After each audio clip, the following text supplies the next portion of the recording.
Nos 10 anos anteriores à Primeira Guerra Mundial e à Segunda Guerra Mundial, podia-se ver essa tensão, esse medo e essa insegurança crescentes, até que alguém decidiu que era a hora de atacar primeiro. O mesmo estado de medos e antagonismos produzirá inevitavelmente o mesmo. Propaganda no YouTube. Isso é o que acontece quando você sai da Matrix. Pelo amor de Deus, o senhor tem cabelos brancos. Fala de Dante ou Cervantes ou algo assim. A Miriam Leitão devia ser agente ou crítica literária. Yuri Vieira vendeu apenas uns 5.000 livros, mas é um best-seller. Entenda. Silêncio. A esquerda está descobrindo que a maioria das pessoas tem valores conservadores e isso se reflete nas redes sociais.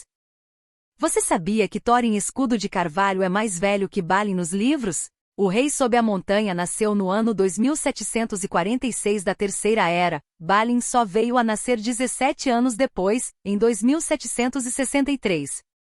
Mas é muita cara de pau. A mídia amiguinha vaza informações de inquéritos supostamente sigilosos, praticamente todos os dias. Alguns jornalistas parecem até assessores de imprensa da PF e do STF, com canal direto com as fontes no celular, mas quando o vazamento não lhes interessa, tome investigação e processo. É isso que chamam de isonomia?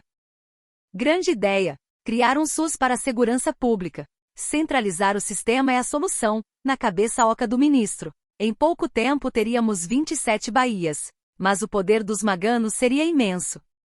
Só em nome de Jesus que se expulsam demônios das pessoas. Esta frase é um dogma cristão. Censurá-la é intolerância contra os cristãos.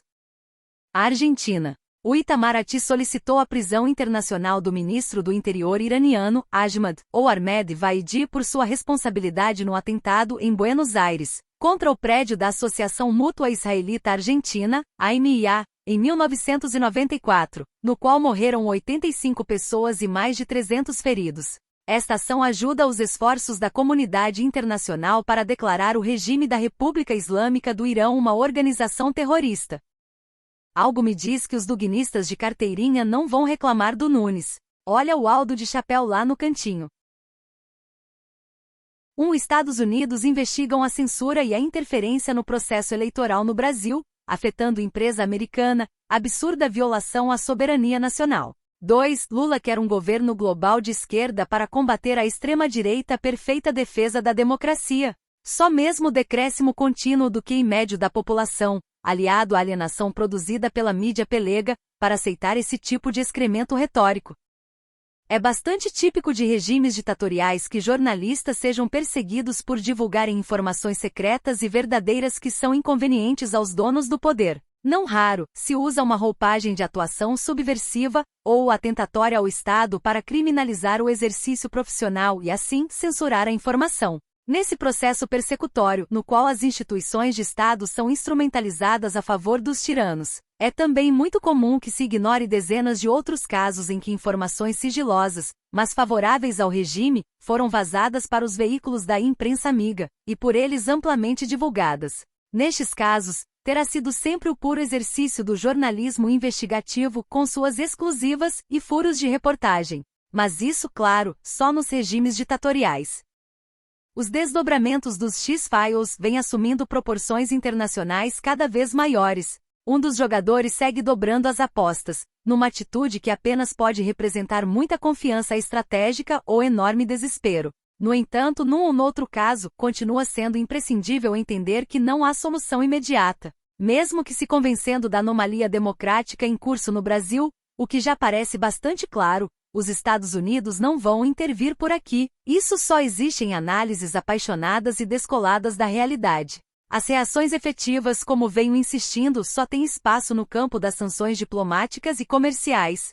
E estas, por sua vez, demoram para surtir efeito. Em verdade, seja qual for o cenário, as soluções dependerão da pressão interna. Ou o custo do autoritarismo fica muito alto para o sistema, sobretudo os setores produtivos mais fortes, a ponto de estes forçarem a um realinhamento à democracia real, ou o sistema assimila eventuais sanções e tudo segue como está na verdade, em gradativa piora repressiva. Por fora, sempre existe a possibilidade de mobilizações populares forçarem o legislativo a agir, o que porém parece ainda muito distante de uma realidade factível, diante da criminalização dos movimentos de rua e da total e absoluta inércia conivente do Congresso para o estado de coisas que enfrentamos. De qualquer modo, será o que acontecer aqui, ainda que por reação ao que vier de fora, que selará o nosso destino.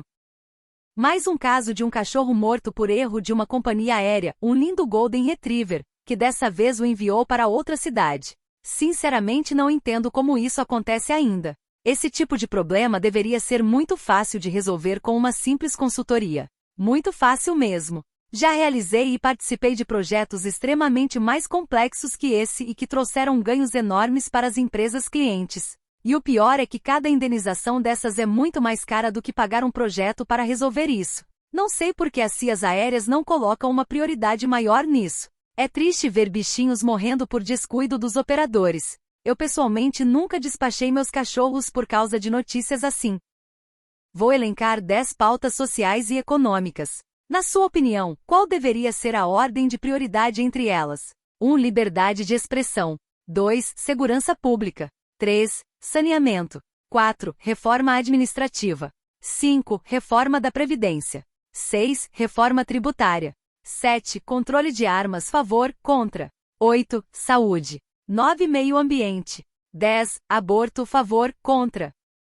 Apenas em poucos casos começamos a vida com todas as possibilidades ao nosso dispor, e não foi diferente para o escritor Stephen King, que naquela altura era apenas um professor de inglês com uma vida financeira muito difícil.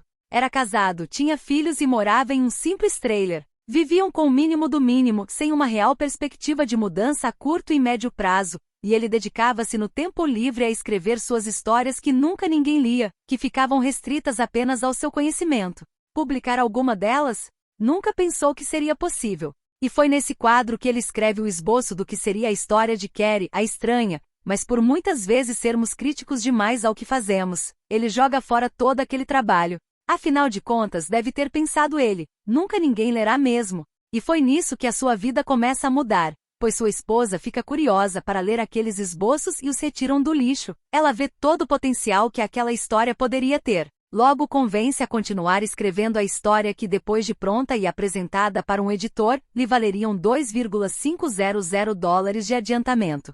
Era pouco, mas era o suficiente para livrá-los da dificuldade financeira em que estavam. Após a publicação e o fenômeno mundial que se seguiu, receberam $400 mil pelas vendas e o livro tornou-se um filme clássico sob a direção do renomado diretor Brian De Palma. A esposa de Stephen King sempre foi uma grande incentivadora do seu trabalho.